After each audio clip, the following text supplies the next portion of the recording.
Hey everybody, how's it going? Thanks for joining me this afternoon. I've got a great stream with a great guest that I think you're really going to enjoy. Before we get started today, I just want to remind you that one of the ways we keep the lights on around here is, of course, subscriptions to Blaze TV. So if you want to support what I'm doing here and you want to get access to all the great behind the scenes material from your favorite Blaze TV hosts, make sure you head to blazetv.com/Auron and use your promo code Auron to get $20 off your subscription today. That's blazetv.com/Auron and you get $20 off your subscription today with promo code Auron. Hey guys, we have a special Tuesday show today because Jay Burden and I just escaped American airports. It turns out that it is impossible to go from one place to another in the United States anymore through air travel. So after I think I did 26 hours of delays. I think Jay managed to beat me ever so slightly on the total number there. But we have both safely returned to our respective studios, and we are ready to get things done. Mr. Burden, thank you so much for joining me. Yeah, thanks for having me. I was joking before that you can't quite get rid of me. Obviously, airport disasters are never fun, but if you had to pick a guy to spend 6 hours in a random airport in the middle of nowhere, could certainly be worse. Yeah, man, I'm glad to see you again so soon. Absolutely. And of course, we have big news that broke today. Uh, Joe Kent, a very popular MAGA representative, a veteran, a combat veteran, a Gold Star husband, somebody who was very highly respected in the movement, and someone who ran for Congress. He has resigned his position in the Trump administration. I guess we can just go directly to the letter before, no reason to comment on it before we go ahead and read it for people. So let me share that so we can all see that together. But Joe has made a rather significant statement as he stepped away from his position. All right. So it says here, Dear President Trump, after much reflection, I have decided to resign from my position as director of the National Counterterrorism Center effective today. I cannot, in good conscience, support the ongoing war in Iran. Iran posed no imminent threat to our nation, and it is clear that we started this war due to pressure from Israel and its powerful American lobby. I support the values of and the foreign policies that you campaigned on in 2016, 2020, and 2024, which you enacted in your first term. Until June 2025, you understood that that the wars in the Middle East were a trap that robbed America of the precious lives of our patriots and depleted the wealth and prosperity of our nation. In your first administration, you understood better than any modern president how to decisively apply military power without getting us drawn into never-ending wars. You demonstrated this by killing Qasem Soleimani and by defeating ISIS. Early in this administration, high-ranking Israeli officials and influential members of the American media deployed a misinformation campaign that wholly undermined your America First platform and sowed pro-war sentiments to encourage a war with Iran. This echo chamber was used to deceive you into believing that Iran posed an imminent threat to the United States and that you should strike now. There was a clear path to a swift victory. This was a lie, and the same tactics that the Israelis used to draw us into the disastrous Iraq war that cost the nation the lives of thousands of our best men and women. We cannot make this mistake again. As a veteran who deployed to combat 11 times, and as a Gold Star husband who lost a beloved wife, Shannon, in a war manufactured by Israel, I cannot support sending the next generation to fight and die in a war that serves no benefit to the American people nor justifies the cost of American lives. I pray that you will reflect upon what you are doing in Iran and who you are doing it for. The time for bold action is now. You can reverse course and chart a new path for our nation, or you can allow us to slip further toward decline and chaos. You hold the cards. It was an honor to serve in your administration and to serve our great nation. Now, Jay, before we came on the air, we were both kind of saying, I don't know Joe Kent personally, but I do know many people who are friends with him, and they all, to a man, have done nothing but speak incredibly highly of the character of Joe Kent, even before any of this happen. This isn't like a sudden, oh, they don't like Israel, and so they've decided that they're pro Joe Kent. Just without any prodding, I had several guys I know who know Joe Kent personally say this is a phenomenal guy. He's helped me out in the pinch. He's been there for me. He's congratulated me at key moments and made personal phone calls when they mattered the most. Highly decorated guy, in very difficult circumstances. Green Beret, serving in so many tours. This seems pretty big. I mean, this is not Nick Fuentes. This is not Ian Carroll. This is not Candace Owens. This is even a Tucker Carlson. We're talking about a guy who has given a lot to this country, has lost quite a bit in the service of this country. Him stepping down in a moment like this, resigning in protest for the war, that's a huge deal. Well, certainly. And there are several important things to bring up. First, you have the reaction.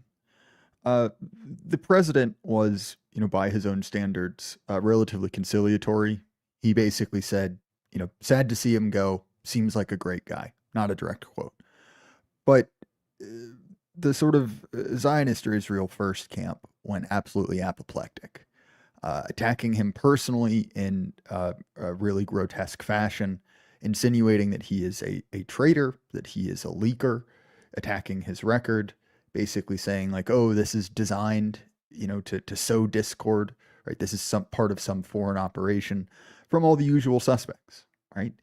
And my contact with Kent is roughly the same as yours. I don't know him personally, but I know a lot of guys who are, current and former military who have nothing but good things to say about him. Particularly, I think it's interesting to get the reaction from combat veterans of the GWAT. I think of, my friends like Braxton McCoy, others who are basically saying, like, this guy is completely and totally right. This is why we supported Trump, because he was an opponent to these wasteful foreign adventures. And the response from the hawks, right, the people who think we should be more and more involved in Iran, has been, to be honest, it hasn't really been a response. It's basically been, you hate America, you're a traitor, you're a Holocaust denier, and you're racist. You can look at what Ben Shapiro said in a recent episode of his show. I think it's called Can New York City Survive the Mamdani Agenda? Something like that. You'll find it, where he basically says the reason people oppose this war is because they've fallen to dangerous conspiracies. He says almost over half of Republican men deny the Holocaust, and that's why they don't want to go to war with Iran. There's no actual argument. There's no actual refutation of what Kent has said. It is simply, you are bad, you are evil, go away. And that's exactly what we've seen directly with Kent's resignation. I mean, you've seen, I'll put it this way, oddly similar talking points coming out from many people all at once. The idea that he has been leaking information to somebody, maybe Tucker, maybe the Iranians, who knows? I think that it's clearly coordinated. And to be honest, even by the standards of American politics, it's extraordinarily low, right? The things being said are absurd, right? Attacking, his wife who was killed in line of duty, attacking his second wife, who's, a journalist. It's clearly a friend-enemy distinction moment for many in that coalition. And you or I could be forgiven for asking, wait a minute, where's this vitriol for anything else? Right. It seems as if we have found their first priority.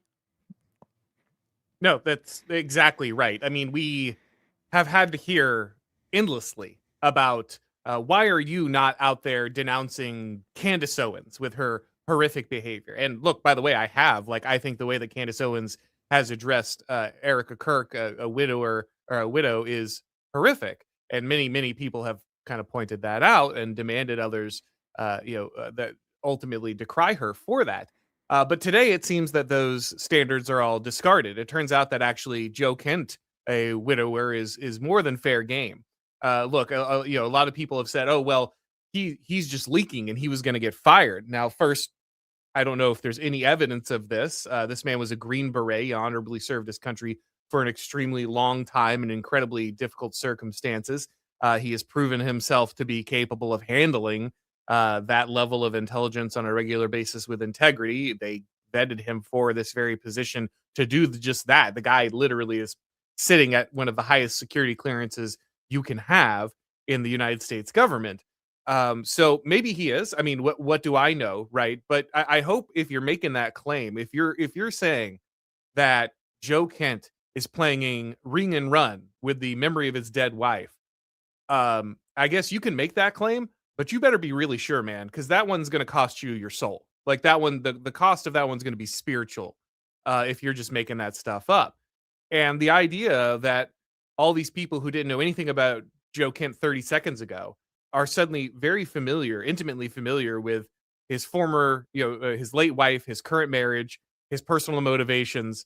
I find it incredibly detestable. Again, these are people who have been complaining about the conspiracy nature of the podcast sphere, but the minute they have the opportunity to smear someone that they hate, they run around and say Tucker Carlson was warning Iran about us going to war with them, or Joe Kent was leaking all of this stuff and was about to get fired. And again, what do I know, right? Like maybe at the end of the day that is the case, but I don't have any evidence to that, and I'm pretty sure they don't have any evidence of that.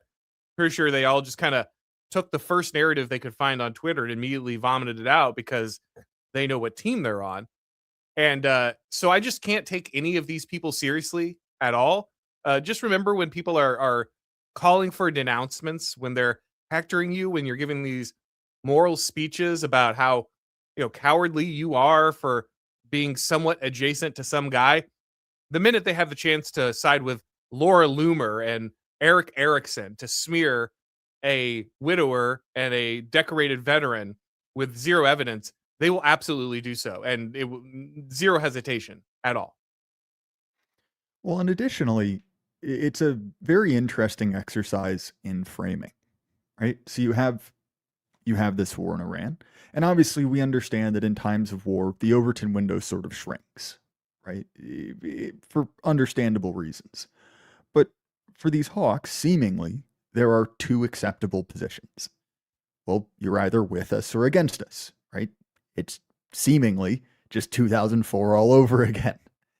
And what we see here is that, for these people, any opposition to this project is not only mistaken, it's not only wrong, but it is rooted in some sort of almost clinical hatred of the state of Israel, right? Or Jews in particular. That's the only acceptable reason. You can't look at this and say, well, it seems to be kind of a disaster. It doesn't seem to be going well. It doesn't seem to be in our interest. You can't even look at it and say, well, are we a sovereign nation if we are not making the final call to declare war? Or I know it's not a declared war, but you understand what I mean. Well, no, that is all simply a pathological hatred. There's something wrong with you. Why do you hate America? Why are you this sort of bitter racist, clinging on to these irrational feelings? But I think it's important to mention that Kent is not the only person inside the room to say this. Right. Trump himself has alleged that he was pressured into this. Yes. Marco Rubio said that. The same thing. We had to because we didn't want Israel to, get in over their head and do something drastic. Well, of course, Rubio later walked that back, although I think it's an open question whether he did that because it was factually incorrect or just something he wasn't supposed to say. But at a certain point, regardless of your opinions on the state of Israel, and I certainly have them, but this isn't a conspiracy theory if several people, the president himself included, have mentioned that. Jay, we are in the emperor's, the emperor's new clothes moment, right? Like we are in the moment where we are watching people at the highest level regularly come out and say, yes, Israel directly influences our foreign policy. Yes, Israel pressured us into this situation. Yes, Israel is a driving factor in this decision-making process. And then the minute you repeat the words they said, you're an anti-Semite. You're a conspiracy theorist. You're spurging out on the timeline over Jewish people. it's truly just a, what are you going to believe your lying ears? What are you going to repeat things that people in authority and with knowledge have said directly about our motivations? No, of course not. It is insane. Like at this point, I can't. It's hard to do anything but laugh at these like completely shameless people. Like I Joe Kent has what motivation to suddenly do this other than, hey, I lost a wife to this garbage. I supported you because we were explicitly against this kind of action. I watched it unfold in real time, and I think we should probably not do this. Like, what is the other? Again, maybe the wild and sudden rumor mill is correct, and Joe Kent has been manipulated by his new wife to suddenly leak documents and then run out of the administration with this new line. I don't know. Again, I know nothing about this man's personal life. But if this is ultimately like your explanation for the scenario, when you have heard directly from the horse's mouth at several different levels of the United States government that this is indeed the motivation, I start to believe you are the one with motivated reasoning and not Joe Kent. I don't know. I don't think he just started goose stepping all of a sudden. Maybe I'm crazy. Well, of course, right? That brings up the question. Well, is according, to recent polling, this war is about 60-40 against and for. Does that mean 60% of the nation, has an alternate accounting of, prominent 20th century genocides? Is Marco Rubio a conspiracy theorist? Is Donald Trump an anti-Semite?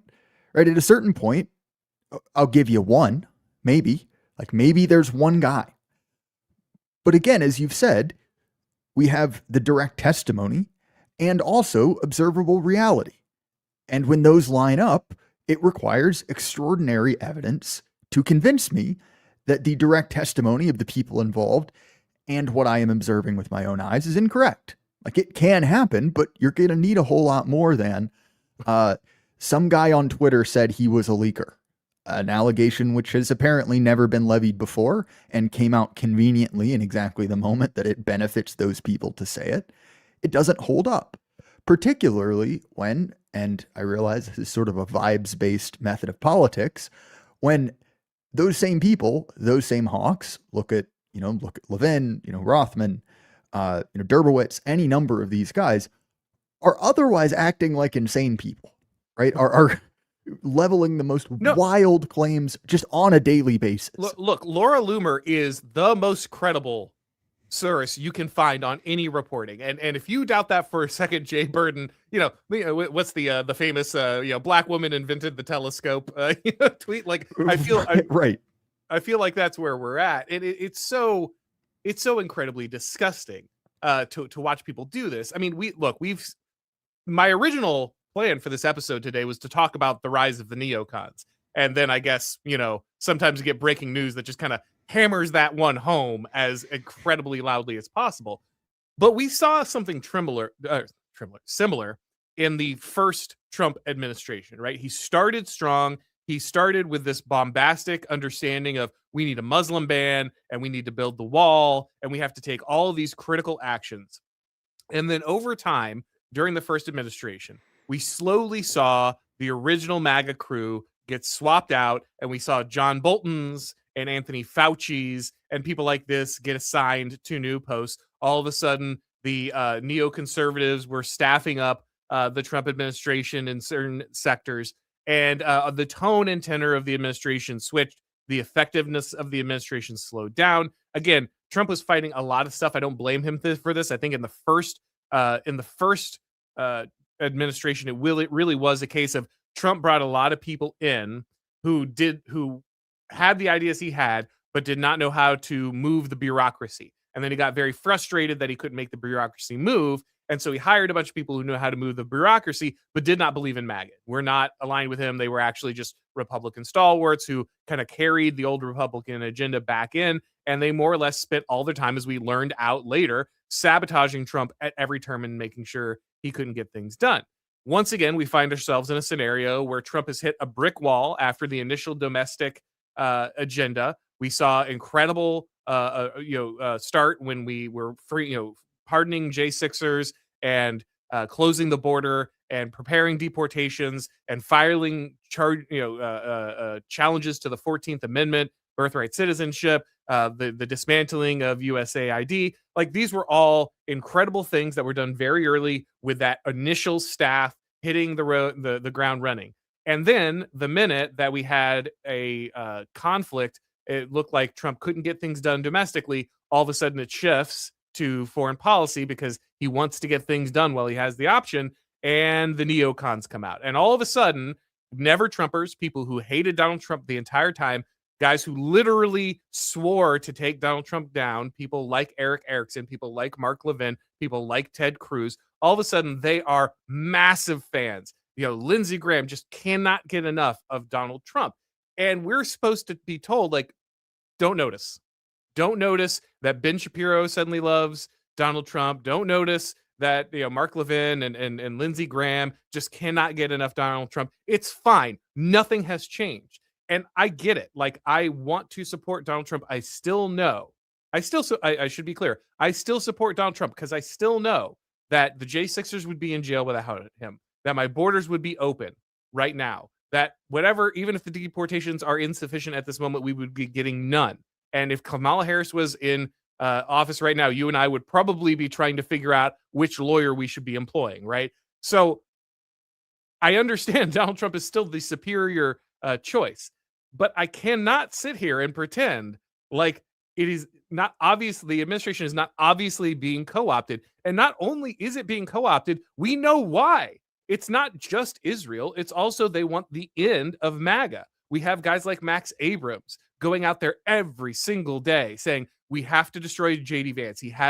We cannot let MAGA continue. We have to hijack the MAGA movement. We have to stop Trump's agenda from making it into the next round. We know specifically that all of this is being done because they want to make sure that we return to establishment conservatism, neocon foreign policy, and it's working. And I'm just watching people saying, oh, well, you just trust the plan. I get it. Again, I was the trust the plan chimp guy the entire time, right? Let Donald Trump know when you think something's going wrong, but ultimately side with Trump. And I'm still there. But you cannot sit there and tell me to just shut up while I watch Lindsey Graham take over MAGA. And then you just say, oh, well, ultimately, I'm the real conservative. I'm the real right wing because I have shifted to support Lindsey Graham because I think that'll, ingratiate me with Donald Trump. It's insane. And just watching this disaster roll through again, I'm sorry, I'm not going to sit here quietly and pretend it's okay. Well, especially because sometimes you'll see the argument of, well, this is a quid pro quo. We are supporting this foreign policy so that we can get the SAVE Act or so that we can do X, Y, Z. We'll see how that works out. The SAVE Act is being debated now.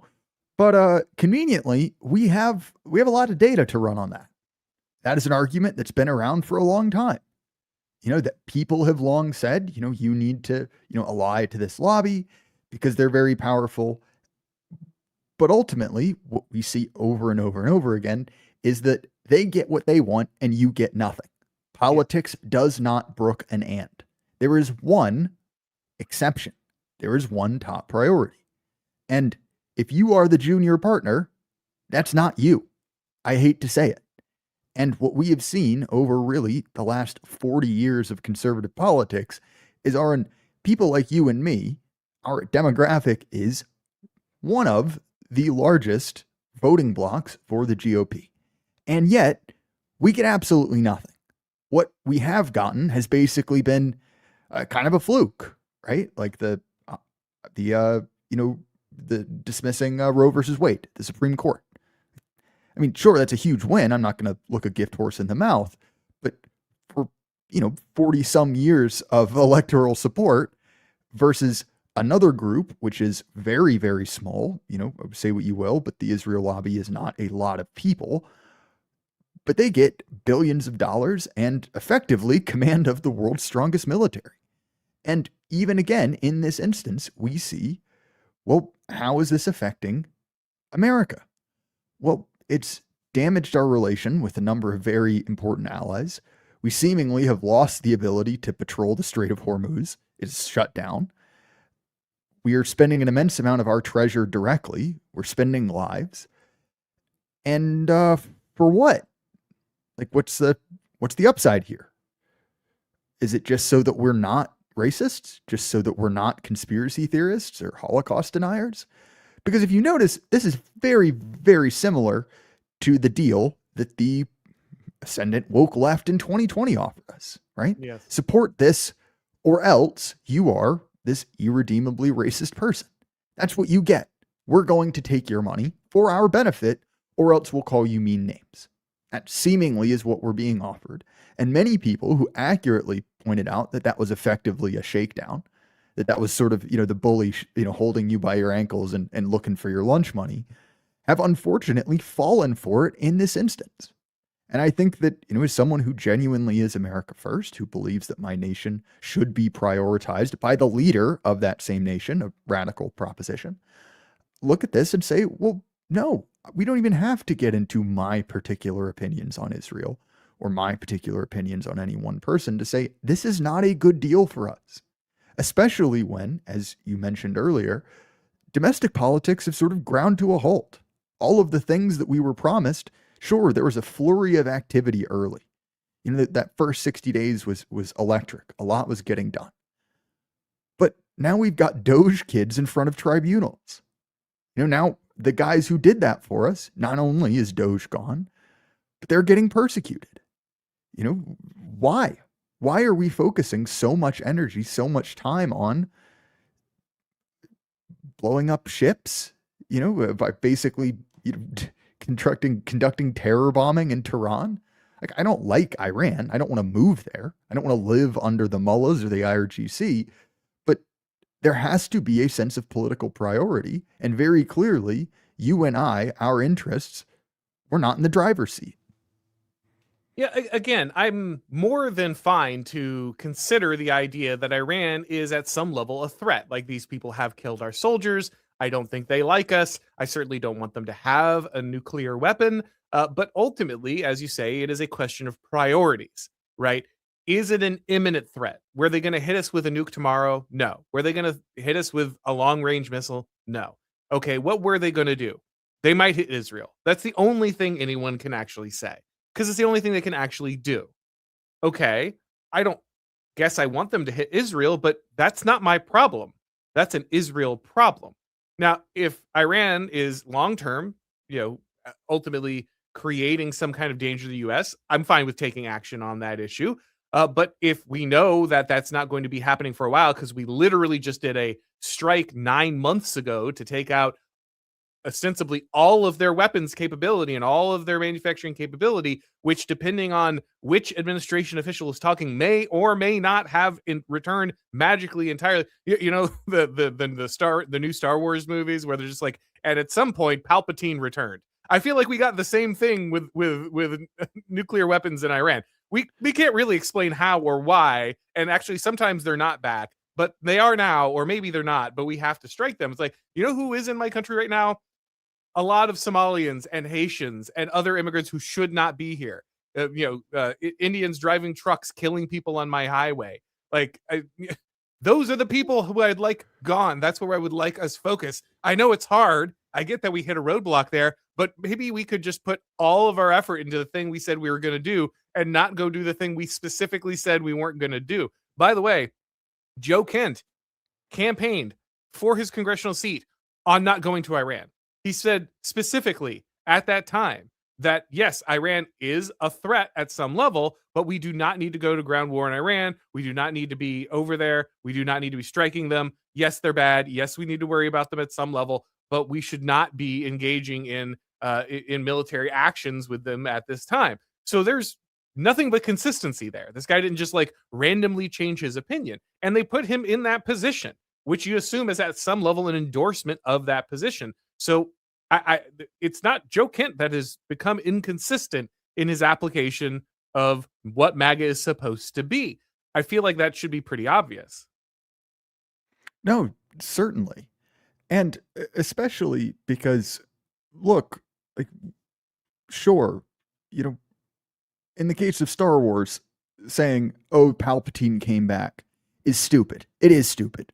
But at least they gave you 40 years, you know, versus 9 months. 9 months during which, you know, the administration was basically taking a victory lap, you know, saying we did this thing without killing any Americans, you know, something that they said could never be done, the most successful, you know, incredible military, raid in recent history. And again, like you said, it's sort of the emperor with the emperor's new clothes moment where it's like, well, I'm old enough to remember 9 months ago. I was there. Right. And you told me that this was a massive success, that Iran was set back, and that was our main objection, that we had to prevent them from getting a nuke. Now, let's set aside how long it takes from, you know, 30% enriched uranium to get to like a device built on a cart, let alone a dumb like tactical nuke, let alone, you know, putting it on a missile and pointing it at, you know, Tel Aviv.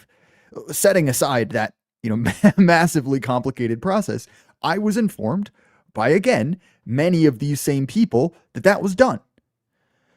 So, okay, well, why are we at war now? Like, what's the objective? What are we doing there? Because I've heard dozens of different answers to that question. Is it still nukes? Is it cruise missiles? Is it, you know, Khomeini, who was in his 80s with advanced prostate cancer, just had to be turned into, you know, Chef Boyardee? Like, tell me why.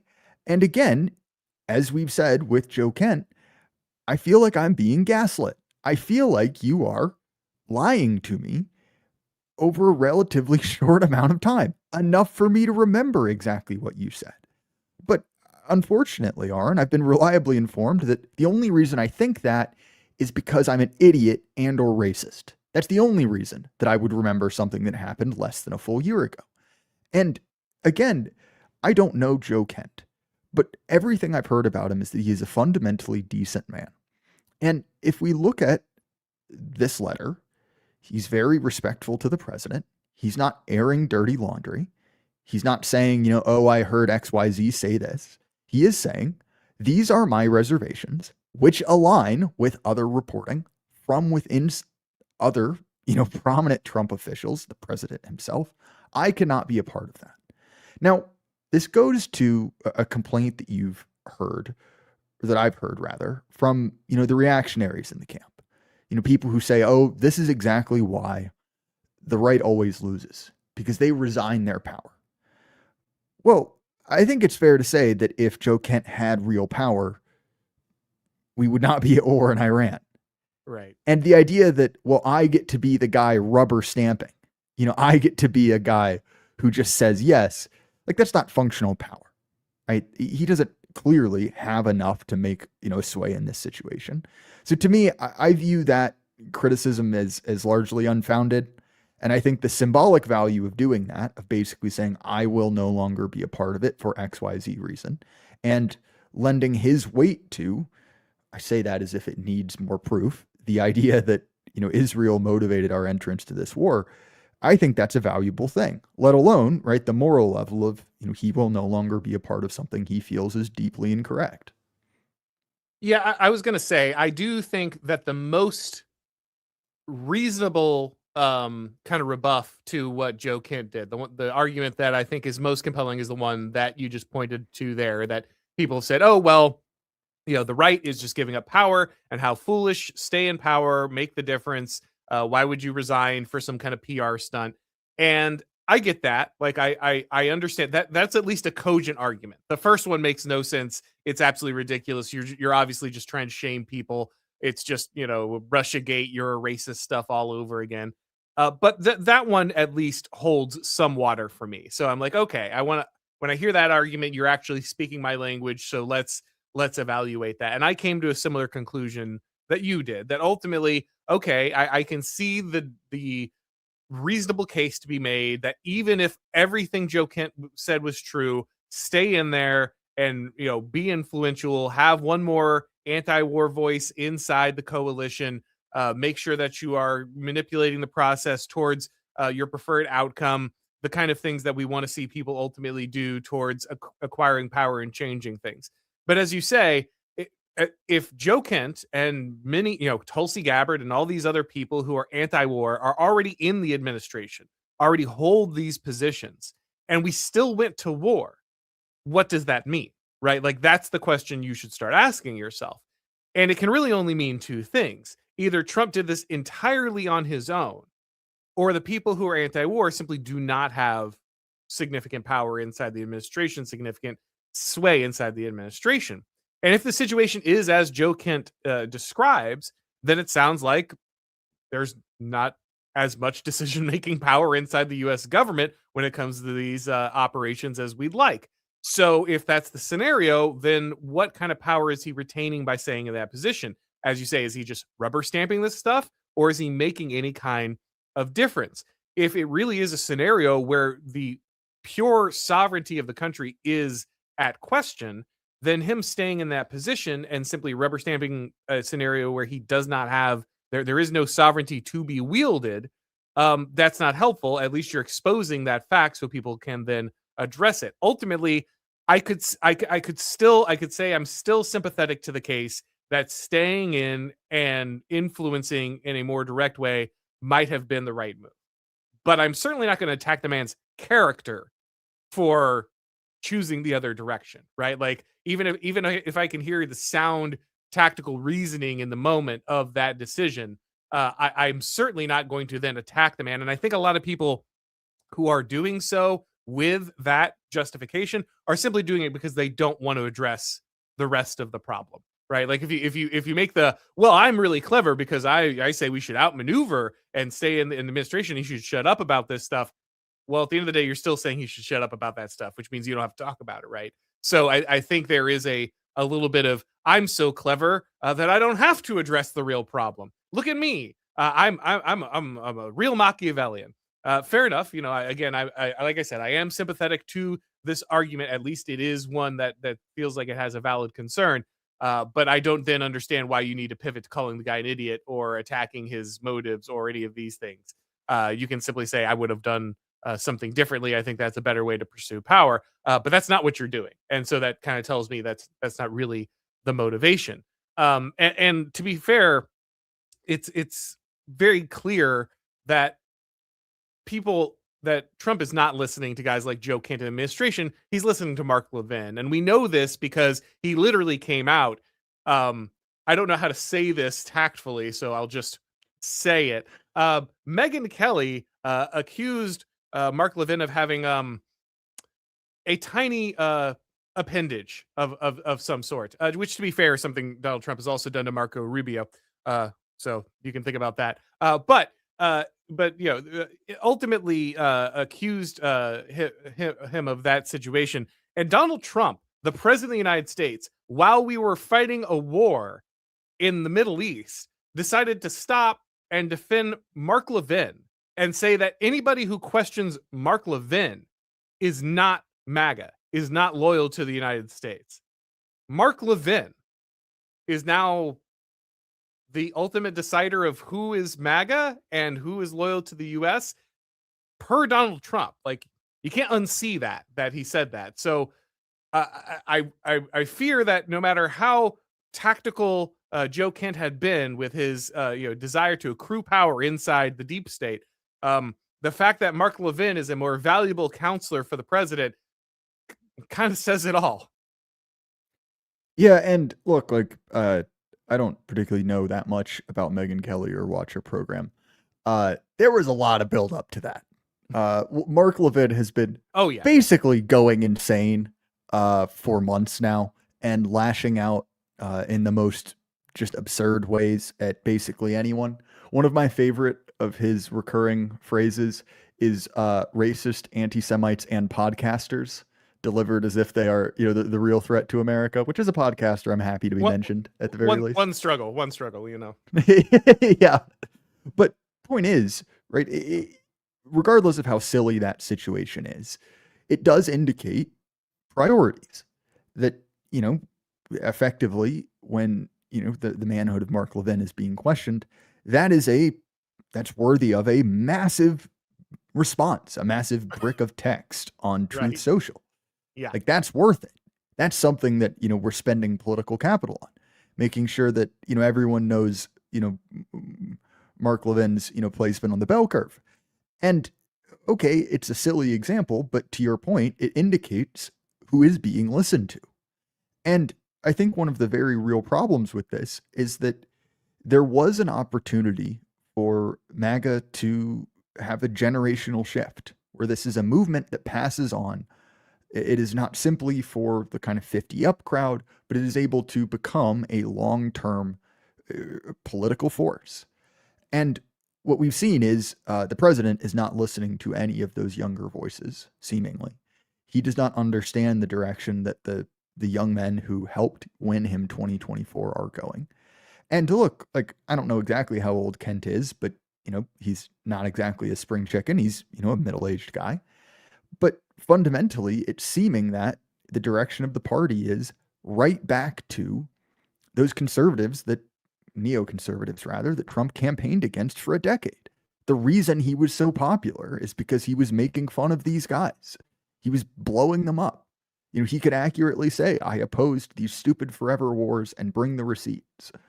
Well, the problem is, when that has changed, when those guys are back, when that is the politics that is, emanating from the White House, well, one, you're going to lose all of the people who followed you for that reason.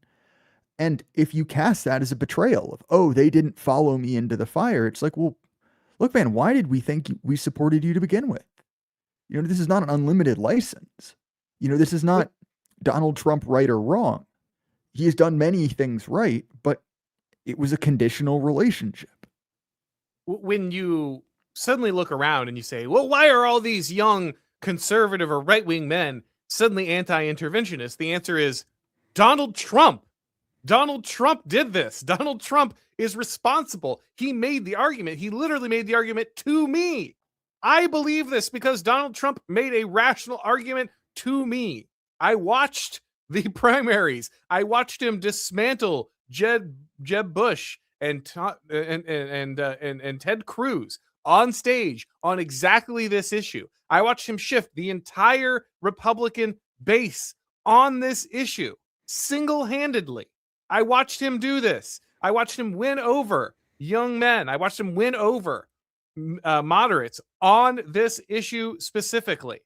And now all of a sudden, why am I surrounded by these people who believe the thing I told them? Like, why am I suddenly having to battle against all these people who literally have their position? I believed in foreign intervention before Donald Trump became president of the United States. And then I didn't. And it's because of Donald Trump. And now I'm being told, oh, well, what were you thinking?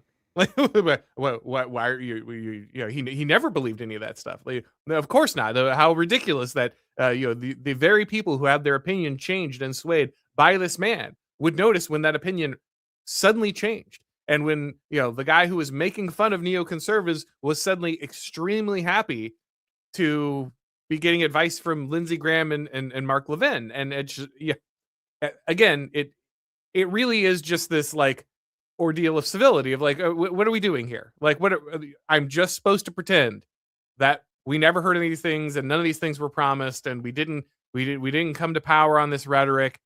I'm sorry, I can't do it. I'm not going to do it for you. That doesn't mean I'm saying go vote Democrat. That doesn't mean I'm saying Donald Trump hasn't done anything good.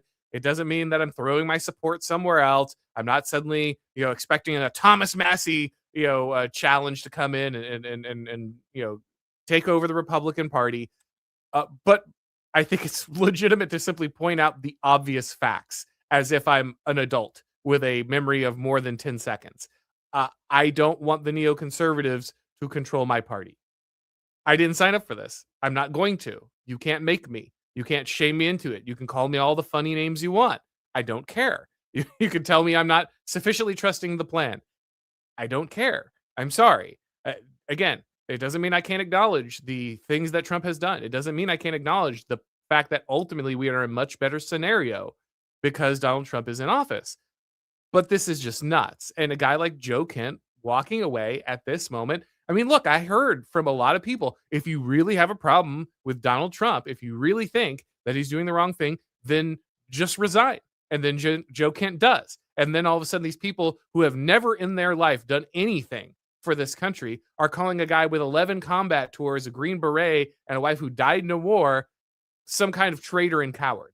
And I'm sorry, but I have zero patience for you guys. I have zero patience for you. You are men without honor.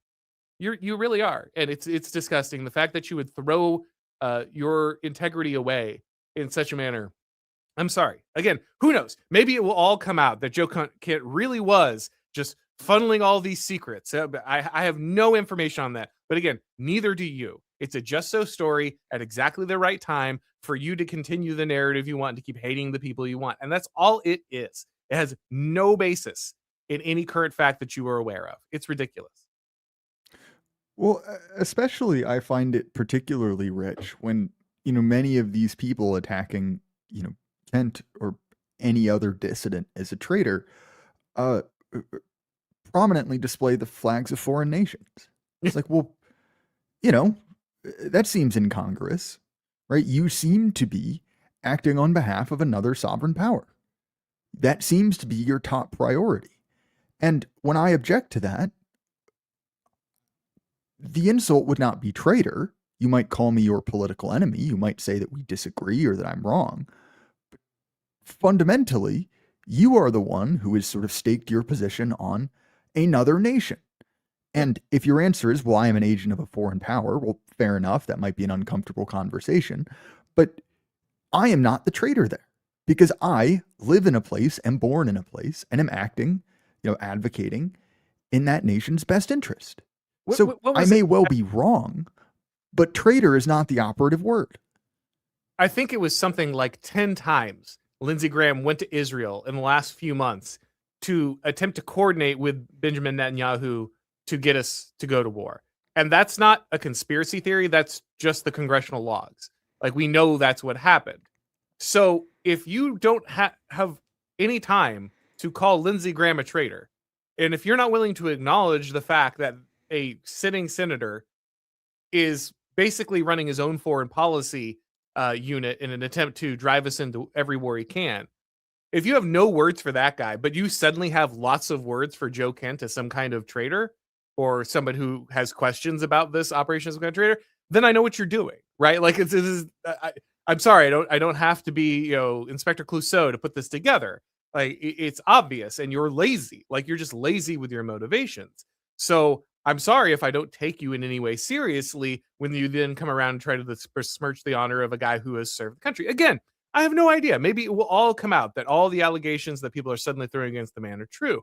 But the fact that you have no interest in pointing out Lindsey Graham's extremely suspicious behavior and the fact that we got exactly what he wanted out of basically his liaisons with a foreign leader, but you suddenly have all this information on Joe Kent that you didn't have 10 seconds ago, I think I'm asking reasonable questions at this point about frankly, your loyalty to the country. Like, it's just absolutely insane. But that said, we're stacking up quite a bit of super chats, so we should probably move over to the questions of the people. Before we do, Mr. Burden, where can people find your excellent program? Yeah, sure. So I am the host of the Jay Burden Show. Put out interviews 5 days a week. My slot's a little bit earlier than Auron's. You can find me at 12 p.m. Eastern. But just a few weeks ago, Auron and I discussed education. It was a great episode. If you're looking for something not super topical, right, not necessarily breaking news, I'd recommend that. Or if you want my analysis on the war in Iran with Firas Madad and Daryl Cooper, you can find that just a few episodes ago. Highly recommend it. And thanks for having me on, Auron. Of course, always a pleasure. As you said, long time since we've seen each other, so good to once again be, face to face. Philosophical Thirstworm says the fattest, most corpulent, cowardly neocons are here to tell us that the Green Beret Gold Star husband is a coward. Yeah, that really is the long and the short of it. Now, look, I get that military service is not the end all be all. John Kerry doesn't have invincible armor because he was in the military at some point. But I feel like Joe Kent has been more than just a little in the military. It's not like he did one tour somewhere. This is a highly decorated guy with an incredibly difficult, very specialized job, highly respected, did insane number of tours, paid incredible costs for this. I'm sorry, but again, maybe all the allegations are true. But if you're asking me just on a straight check, do I think Eric Erickson or Joe Kent is more knowledgeable about the current operation of the American military? I'm sorry, I'm going with Joe Kent. Qwerty says, I thought Trump was going to weaponize incompetence so the Semitic people would wipe one another out. Expensive oil is good for North America. Is BB alive? I only understood some of that. I will say the BB is dead because all the videos are AI thing is a little weird to me. I've looked at the videos that people are talking about, and they just look like he's got like a shadow on his hand or something. I don't quite get it. I think some people are desperately trying to wish cast into that, but I think that's really all I have to say on that issue. Yeah, I mean, nothing ever happens, to be honest, right? We remain in that sort of, I'll believe it when I see it. There were rumors flying around over the weekend. The number of prominent Israeli officials had been killed in strikes. Those were unconfirmed. I mean, to be honest, welcome to the desert of the real, right? Exactly. It's very, very difficult to get a read on anything. I certainly, would not put it past operators to make things up in this war on either side, and I'll leave it at that. Yeah, much like the Ukraine war, it's surprisingly difficult to get any kind of consistent, realistic understanding of what's happening. Aramaic Discourse says, excellent guest, love Jaquivus Burden. Of course. You guys were wondering what the J stands for, and now we know. Latrina Boudet says, I wonder if Kent got tired of apprehending Mossad agents ahead of the Cali drone attack. Truddle says, now MAGA is Mark Levin instead. This has been the worst trade deal in the history of trade deals, maybe ever. 47 is running out of road here. Yeah, I mean, we could do with a tariff on Mark Levin tweets. I think that would probably, for his own good, if nothing else. Yeah, exactly. The man appears to be having a full-scale meltdown. Yeah, yeah. Even if you're on his side, like for his own blood pressure, you really want to make that happen. Bram Zwingle says, I just don't want the kids in my rural hometown to go bleed for this. Yeah, I mean, I think there's a lot of that, man. And look, ultimately, I don't think they're going to do an extended ground operation. I hope they don't. That would be just an absolute disaster and would completely lose them the support of the American people. Honestly, I don't think the American military is currently kind of personneled up for that. I don't think they have the level of kind of troop deployments they would need to even start a true ground campaign. At best, it would be some level of special forces strikes in that area, which would still be, those are still boots on the ground. People will pretend that for some reason that isn't, but it is. But yeah, I mean, ultimately, I don't think we're getting like a draft or anything, any of that ridiculous stuff that's been going around. But I do hope that ultimately we see the wisdom of withdrawing from this. Well, I hope he doesn't live in South Carolina, because Lindsey Graham has admitted on national television that he views his moral duty to convince kids from South Carolina to spend their lives for this. So, I think that is actually the only time I've ever seen Lindsey Graham reference the state he theoretically represents. Like he'll mention Israel about 40 times in any given interview, never mentions the state he actually is supposed to be representing. So good to know that the only time he would think about that is when he could send those young boys to Israel. Arthur in California says, calling Joe Kent part of the radical, isolationist, woke right cabal is the current line of attack to smear anyone who disagrees or gives pause to the wisdom of the neocon agenda. Yeah, it's always the same. It's always the same. The minute you question Israel, you actually are like, you hate Jews and you want a Holocaust, and you're, thumbing through your copies of Mein Kampf. This is all we hear. It's tired. It's stupid. It's not working anymore. It's only a matter of time before this is just completely discredited. You're most of the way there at this point. So they can keep, blowing a blood vessel and screaming this kind of stuff. But it really does only work with boomers at this point. And there's a reason that all of a sudden, all the polls you see about support for the Iraq war, or the Iran war rather, on the right is of Fox News viewers. You notice how that shift happened magically? We went from how popular is the war? Let's check with the entire country, to how popular is the war? Let's check with Republicans, to how popular is the war? Let's only poll 70-year-old Fox News viewers. Oh, surprise. They have the opinion Fox News is literally, constructed to deliver to them. It very telling about how important building that information silo has been. Cherry Coke Nixon says, what of the claims that Kent's wife works for Max Blumenthal, a CCP asset? Big security red flag that has nothing to do with Israel. Yeah, fair enough. Again, I really do not know much about Kent's current personal life. I do know he remarried. I know that his wife has written an article at some point for an anti-war site. Uh, if this is what undermines every conservative, well, then you're in trouble. I hate to break this to you, but the conservative with the what's the kind way to say this? Very artsy liberal woman is absolutely real. So this is going to disqualify quite a few people. But I mean, again, maybe all of those assertions are true. I genuinely have no idea, but I do know that the people making them also have no idea, and they are extremely motivated in this moment. Well, especially because, if the allegations is these people are biased because of their ties to an external nation, that's it. That at least cancels out, right? At the very least, that's sort of a net zero situation. Nixon also says the CCP is everything people claim about Israel's IOs vis-a-vis funding, mass third world activism, degeneracy, Neville, Singheim, PSL, Antifa et al. I mean, okay, so I'm sorry, but this is just garbage. Like, this argument is just so dumb. Like, everything you're saying there is true, right? And I'm sorry, you're giving me money. I'm not trying to insult you directly, but like, this line of argument is very tired because, like, yes, of course, China is trying to influence our government. 100%.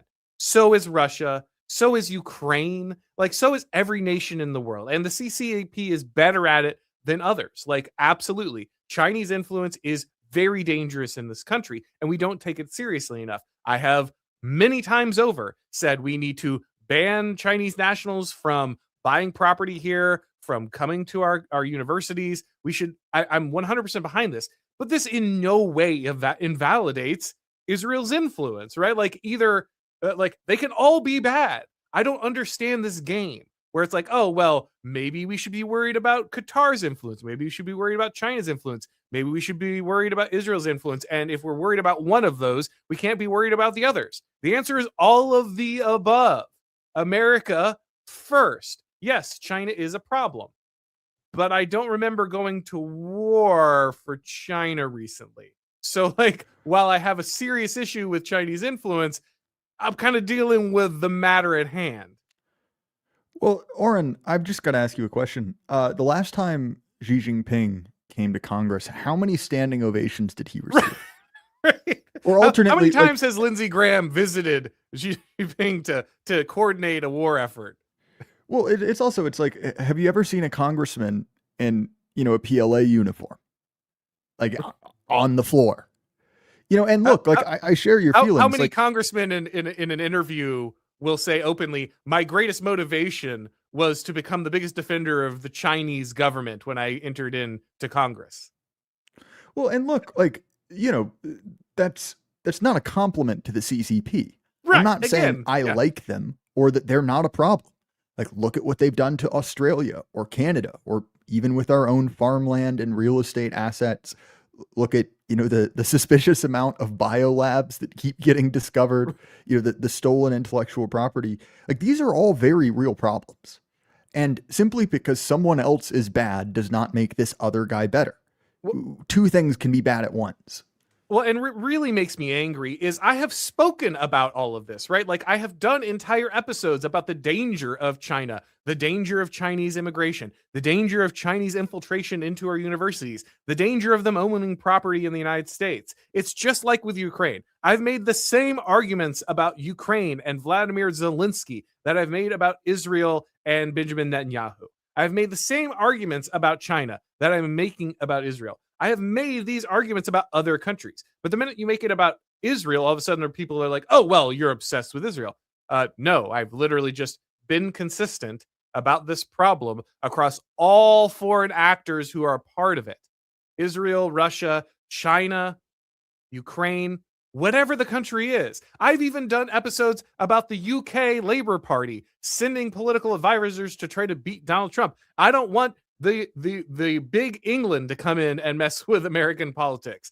But for some reason, when you point that this is also bad for Israel to do, it's like, oh, well, I guess you don't care about any of these other countries that you have done full episodes on, that you have committed large amounts of time, that you have written articles on. I guess you don't care about any of those. It's a false dichotomy. I have the amazing ability to reject all foreign influence.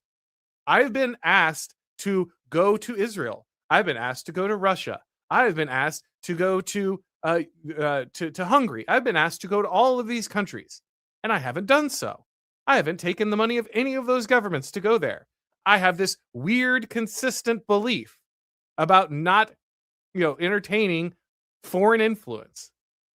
Sorry. I'm sorry about my consistency on this issue. I'm not going to stop because we suddenly got to Israel, which for some reason is the country that we have to explode every time we discuss. I have the same problem with the influence of every other foreign country that I do with Israel.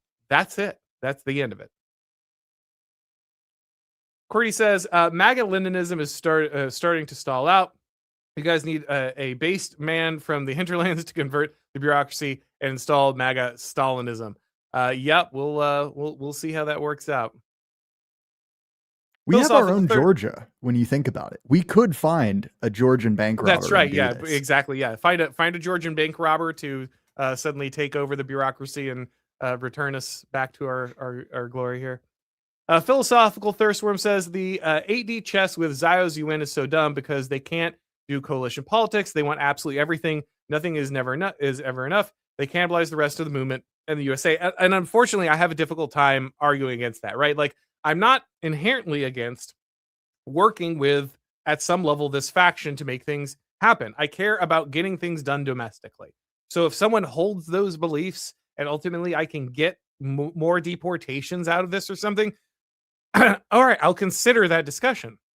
But time and time again, it's just Charlie Brown with a football, right? If you just do this thing for our foreign policy agenda, we'll do this thing for you.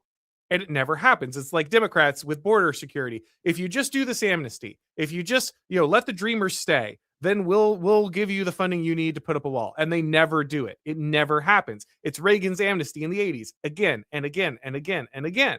And I'm sorry, I just can't fall for this anymore. It's very clear that the people who promise this never deliver. And instead, they just get what they want. We end up going, to Iran to bomb Iran, but we can't seem to ramp up deportations. We can't seem to pass the SAVE Act.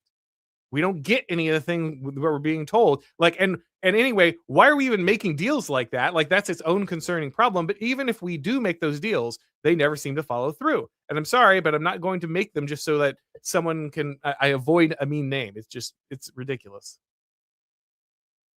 Gritzy again says, I'm still pro the military operation. I think letting the special ally front the blame will pay dividends, but you guys have given me pause. Thanks. And look, man, I get it. There is a disagreement in good faith about this. I'm not angry at people that ultimately think that if they genuinely believe that this is for American interests and they support it, that's okay. I'm not dying on this hill. Unfortunately, some Americans might, but it's not it's not I understand that at some level, America first military actions exist. I'm not some pacifist. So I get that. But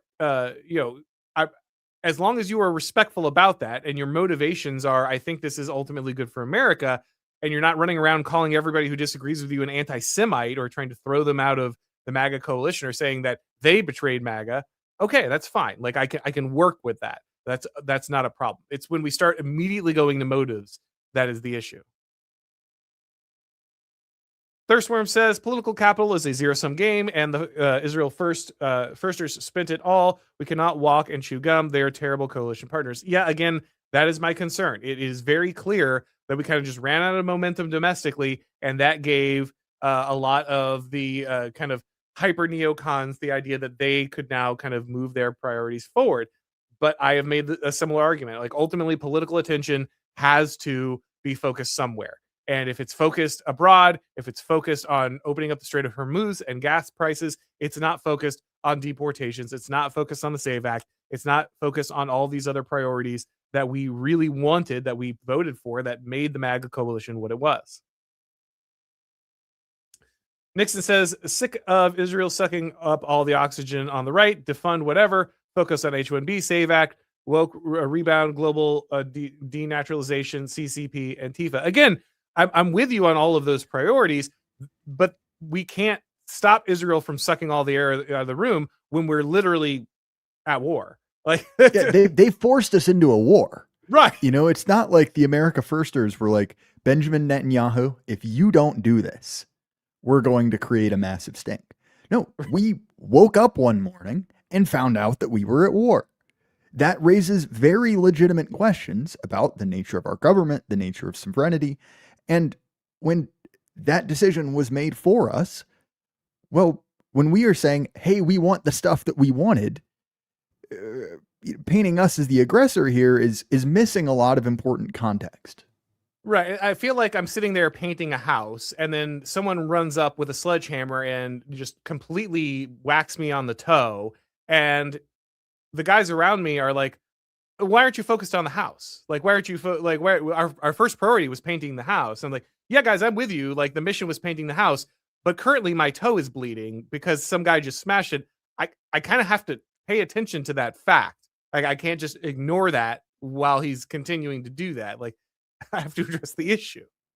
Well, and it's and I realize explaining, you know, an aphorism or a joke is probably the least entertaining podcast material possible. But if we look at the phrase rearranging the deck chairs on the Titanic, what's significant is the fact that there is a much more pressing issue than the orderliness of deck chairs. Right. The boat has a hole in it. And that is the situation we find ourselves in, where there is a major war going on. Seemingly, we are getting sucked into it ever more.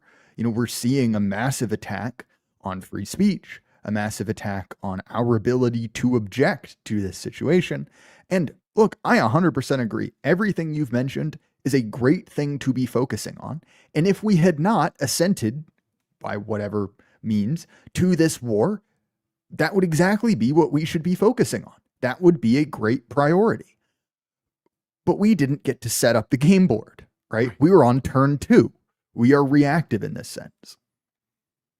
100%. Thirstworm also says Kent's wife did one article for the Gray Zone about Ukraine corruption, but these neocons all have wives in HIAS that write anti-white articles in the New York Times. Yeah, again, very difficult not to notice. Very difficult not to notice that all of a sudden that's the case. Again, I don't know Joe Kent's wife from, you know, I guess I would say Adam, but Eve. And in this case, I have no clue what her motivations are, you know, what level of influence, but neither do you. I think is, again, my point. Like, this is all a Just So story that magically showed up because Joe Kent did something that people didn't like.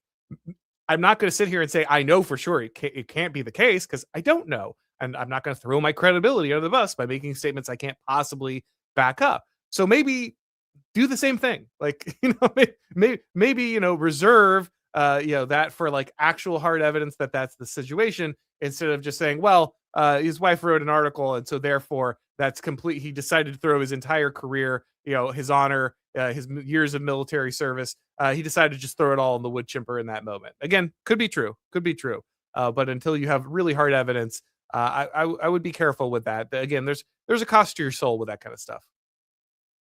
Thirster Muscle says Trump should have made Vance the solipsism czar to handle all the Epstein list, JFK, UFO, etc. as a shiny toy. Would have paid the neocons back dividends.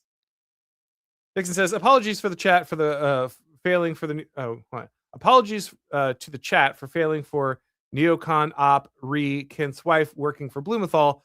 That said, too many indie podcast platform CCP assets. Again, I just don't know. I have no idea. Yeah, and look, I think he said he apologies for falling for the op. So look, we've all got by stories before, right? As we've said, you know, this is the desert of the real. And so I don't blame anyone for getting tricked, right? Let's be honest. That's why they're doing what they're doing. So, right. You know, good on you for owning up to it. And obviously I, you know, don't know very much about Blumenthal, but you know, I think it's important to remember that we are in a time where there is millions, if not billions of dollars being spent on tricking you and making you go insane. Right. So, you know, keep your eyes open. I'll put it that way. Yeah. What's the what was the famous headline from one of the tech journals about why ops are a good thing, like why psyops are but it's not like these things aren't being run and well funded on a regular basis for a specific purpose. Alfred the Great says, just because Joe Kitt was in a position of power doesn't mean he actually had any power. The Plan Truthers need to reread their elite theory. Yeah, and again, that's the point that Jay made and that I made as well. I think these are, again, I am sympathetic of all the arguments about all the criticisms about Joel Kent's actions. That is the one I think is most valid. That is the one that is reasonable. It's real politic. It's not being made up out of a whole cloth. And I heard that his wife did this thing, or maybe he's really this agent of Putin. Whatever that stuff. Like that's a real logical response to Joe Kent's actions. That said, I'm with you, Alfred. I think ultimately that is true. That's why I came to the same conclusion. That's why Burden came to the same conclusion. But I can at least entertain that argument. That is an argument I think that is at least can be made in good faith and makes sense. Jeremy Kearns said, "I'm tired of people acting like we need to be slaves to Trump. We need about all else to advocate for ourselves." Again, I am generally sympathetic to the idea that when the moment arises, you should give as much deference to a guy like Trump as possible. I didn't know how the tariffs are going to work out, but I generally was with Trump because Trump was doing other things that I liked, and I thought it was important to back him on that issue. That doesn't mean I'm slavish. If I truly think that something is wrong, I'm going to say it, right? Like, as I think has become clear from the amount of attacks I've been getting over this very issue. But in a moment where I don't really know the answer, I think it's reasonable to defer to Trump. But we are at a moment where Trump is literally doing the opposite of what he said. So that's the problem, right? The problem is not, I'm not sure, so I'm just going to tell Trump what I think because I know best. No, in that scenario, if Trump is doing something and you don't know the answer and you don't know what's best and you don't have any idea or principles on that issue, then yeah, going with Trump is fine. Like that's what leaders are for. But when you signed up for a political candidate who specifically said, we're not doing these dumb nation building foreign interventions anymore, and then he explicitly comes out and says, I'm going to do some nation building. Okay, like at that point, I think it's fair enough to have some questions. Quartzy again says, you'd be committing treason.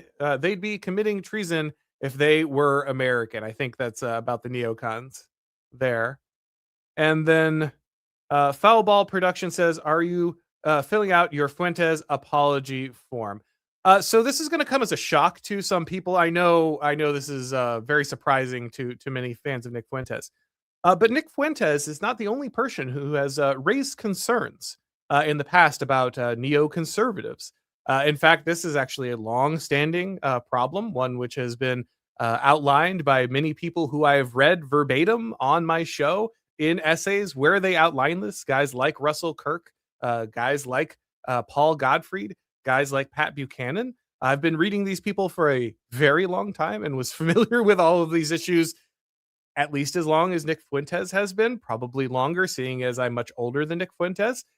So if Nick has been right about something, congratulations to him on that. But I have had these opinions for a long time. So no, I don't think I need to apologize to someone who I guess has perhaps come to a conclusion I came to independently.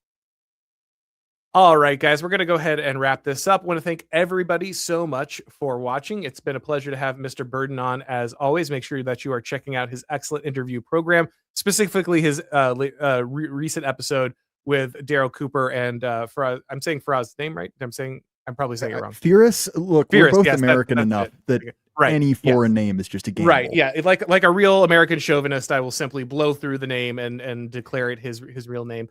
But that was an excellent episode, so people should definitely check that out. If it's your first time on this channel, make sure that you're subscribing on YouTube. Make sure you're clicking that bell and notifications so you know when we go live. And of course, if you want to get these broadcasts as podcasts, you need to subscribe to the Auron MacIntyre Show on your favorite podcast platform. When you do, leave that rating or the review. It really helps with the algorithm magic. Also want to let you guys know the paperback copy, the second edition of my book, The Total State, is coming out soon.